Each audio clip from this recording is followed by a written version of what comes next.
Bismillahirrahmanirrahim. Assalamualaikum warahmatullahi wabarakatuh.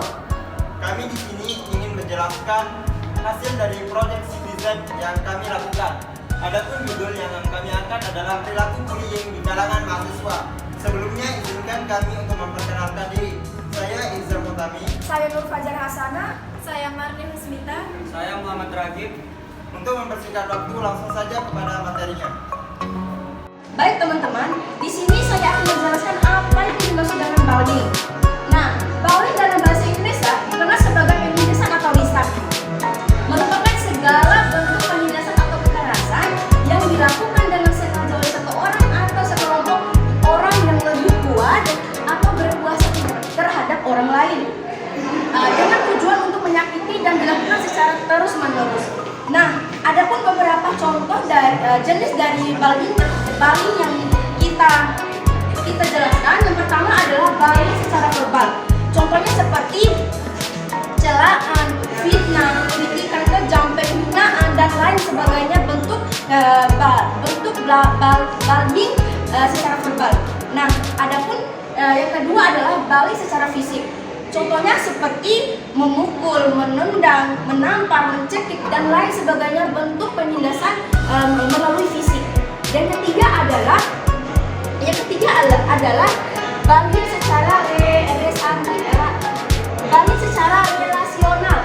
Nah, perilaku ini dapat mencakup sikap-sikap yang tersembunyi seperti pandangan yang agresif. Contohnya seperti lirikan mata, helaan nafas, kibran dan lain sebagainya. Dan yang terakhir adalah bullying elektronik. Contohnya seperti melalui alat komputer, handphone, internet dan alat elektronik lainnya. Baik teman-teman, ada pun faktor-faktor penyebab terjadinya bullying di kalangan mahasiswa menurut Aristo yang dikutip dalam jurnal faktor yang mempengaruhi remaja dalam melakukan bullying. Yang pertama adalah keluarga. Kenapa keluarga? Karena seringkali orang tua menghukum anak-anak dengan kekerasan dan situasi rumah yang stres, agresif dan bermusuhan. Kedua, faktor penyebab terjadinya bullying adalah lembaga pendidikan. Kenapa lembaga pendidikan menjadi salah satu faktor penyebab terjadinya bullying? Karena seringkali pihak sekolah dan kampus mengabaikan keberadaan bullying ini. Akibatnya anak-anak dan mahasiswa sebagai pelaku bullying akan mendapatkan penguatan terhadap perilaku mereka untuk melakukan intimidasi terhadap anak-anak dan mahasiswa lainnya. Ketiga, teman sebaya. Kenapa teman sebaya menjadi faktor penyebab terjadinya bullying di kalangan mahasiswa dan anak-anak? Karena anak-anak dan mahasiswa ketika berinteraksi dalam sekolah maupun di kampus dengan teman di sekitar rumah, kadangkala terdorong untuk melakukan bullying. Beberapa anak melakukan bullying dalam usaha untuk membuktikan bahwa mereka bisa masuk dalam kelompok tertentu, meskipun mereka sendiri merasa tidak nyaman dengan perilaku tersebut.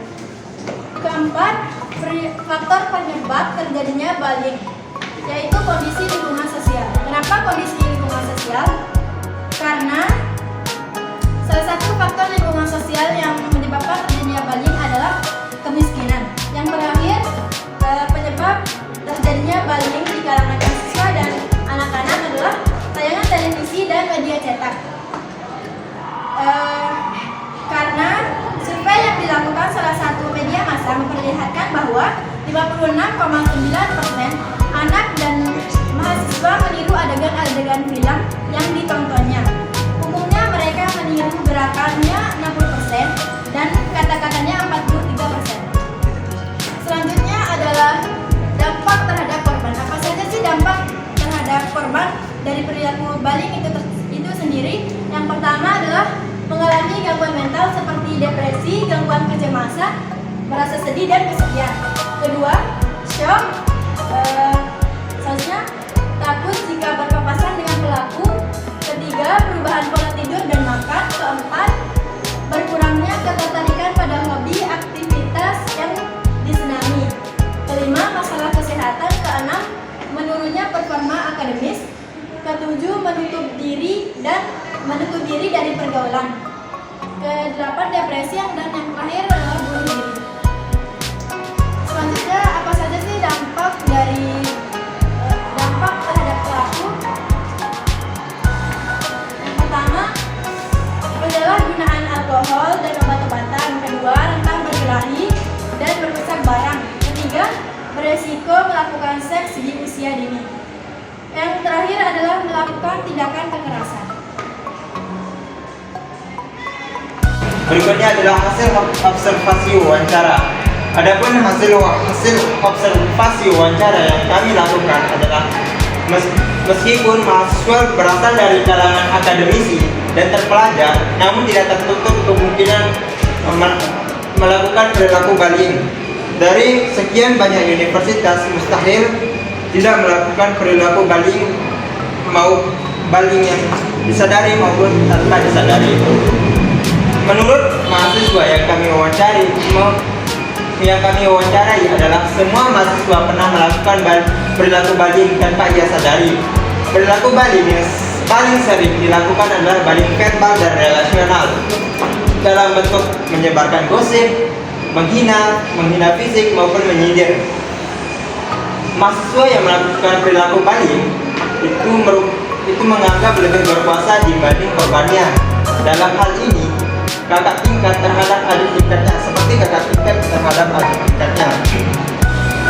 Mereka juga mengaku saat menjadi adik tingkat mereka kerap dilakukan hal yang seperti ia lakukan. Perilaku ini sangat berpengaruh kepada mahasiswa atau korbannya, dikarenakan itu mahasiswa tersebut terkena fisikis atau gangguan mental sehingga ia jarang untuk datang ke kampus atau sering bolos ke kampus karena ia takut kepada kakak tingkatnya. Perilaku bullying yang sering terjadi di universitas. Karena itu, kita sebagai mahasiswa harus menyadari sekolah atau kampus merupakan tempat belajar dan mencari ilmu. Tidak seharusnya para mahasiswa melakukan bullying pada temannya ataupun apapun itu alasannya. Semua orang berhak mendapatkan ketenangan dalam belajar. Bullying juga melanggar hak asasi manusia.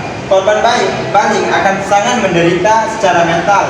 Hal tersebut berdampak pada psikis maupun mental yang pada mahasiswa tersebut. Di sini saya akan menjelaskan tentang kebijakan pemerintah penal, dan di sini kebijakan pemerintah dibagi menjadi dua, kebijakan pemerintah penal dan kebijakan pemerintah non penal. Di sini saya akan menjelaskan tentang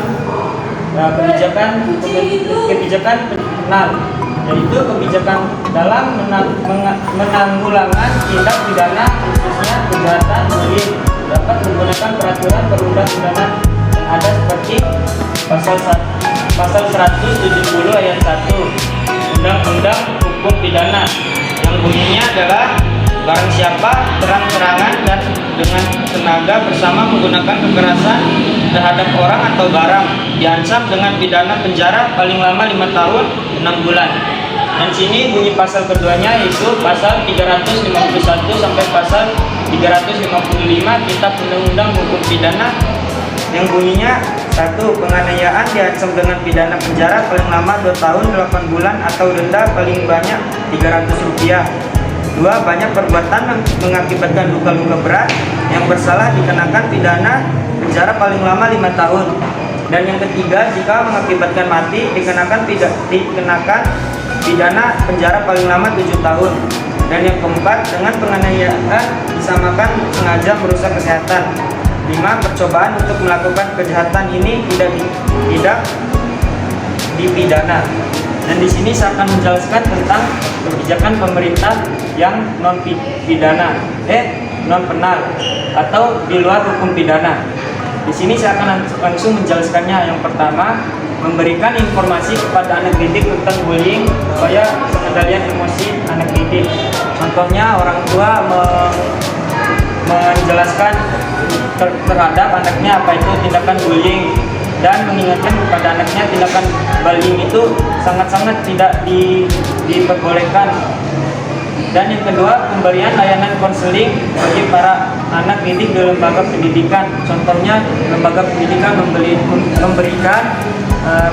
memberikan solusi atau penjelasan tentang hal bullying ini tersendiri.